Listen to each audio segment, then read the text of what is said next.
গতকালকে আপনারা হবিগঞ্জের ঘটনাও দেখেছেন। এখানে একটা কথা বলা হচ্ছে যে উস্কানিমূলক এবং আপত্তিকর বক্তব্য, এবং আপনারা আজকে অনেক হতাশ হয়েছেন যে জনাব নাসিরউদ্দিন পাটোয়ারি কোনো উস্কানিমূলক এবং আপত্তিকর বক্তব্য দেয়নি। তো চাইলে ওনার আজকের বক্তব্য থেকে অনেক উস্কানিমূলক বক্তব্য বা মন্তব্য বের করা সম্ভব। এখন একজন রাজনৈতিক নেতা তার কাজই হচ্ছে যখন সে বিরোধী দলে থাকবে তার কাজই হচ্ছে সরকারে যারা থাকবে তাদেরকে সমালোচনা করা। এটাই তো গণতন্ত্র।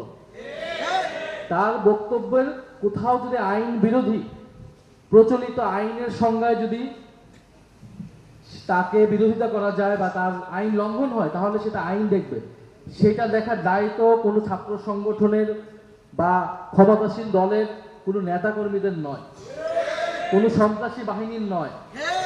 এবং যেই ছেলেটার চোখ হারানো গিয়েছে সেই ছেলেটা কোন আপত্তিকর বক্তব্য দিয়েছে তারা সেটাও বলুক।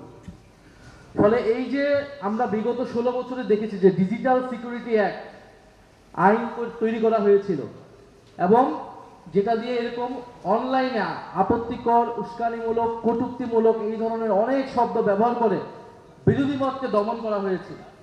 রাজনৈতিক সমালোচনাকে বন্ধ করার একটা পায়তারা ছিল এটা। আপনারা কথার জবাব কথাতে দিবেন, এটাই রাজনীতি, এটাই গণতন্ত্র।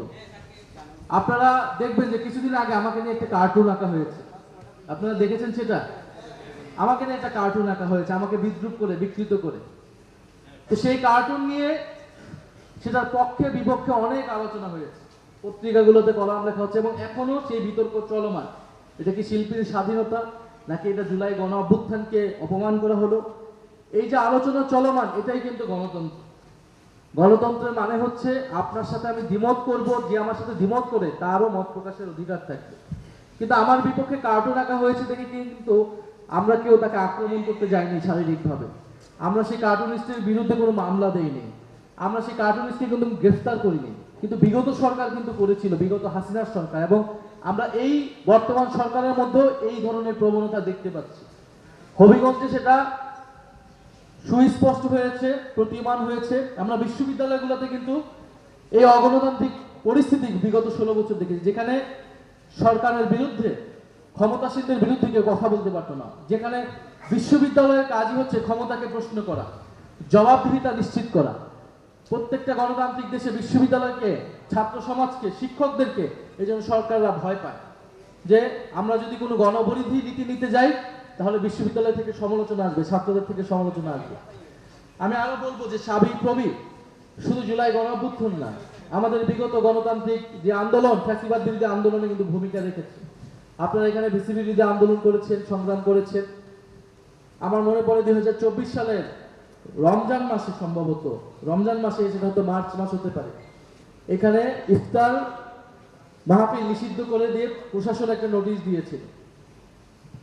কারণ ইফতার মাহফিল বিশ্ববিদ্যালয়ে এমন পর্যায়ে চলে গিয়েছিল যে যে কোনো ধরনের গণজমায়েতকে তারা ভয় পাওয়া শুরু করছে, এবং সেটার বিরুদ্ধে তখন আমরা ঢাকা বিশ্ববিদ্যালয়ে দাঁড়িয়েছিলাম, গণ ইফতার কর্মসূচি দিয়েছিলাম, এবং সেই ইফতার কর্মসূচিতে কিন্তু ফ্যাসিস্ট ছাত্রলীগ তারা হামলা করেছিল।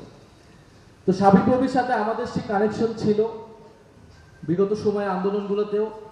এখানে অনেক বুদ্ধিভিত্তিক সাংস্কৃতিক আয়োজন ছিল এবং একটা গণতান্ত্রিক আন্দোলন কিন্তু শুরু হয়েছিল। ফলে আপনারা সেই ঐতিহ্যটাকে ধরে রাখবেন। আপনাদের সকলের দায়িত্ব যে আপনাদের বিশ্ববিদ্যালয়টাকে আজকে আপনারা যেভাবে দেখতেছেন, যেভাবে পাচ্ছেন, যে পরিবর্তনটা এসেছে এটা একদিনে আসে নাই, এটা 36 দিনে আসে নাই। এটা আপনাদের অনেক পূর্বসূরি, অনেক কন্ট্রিবিউশন আছে।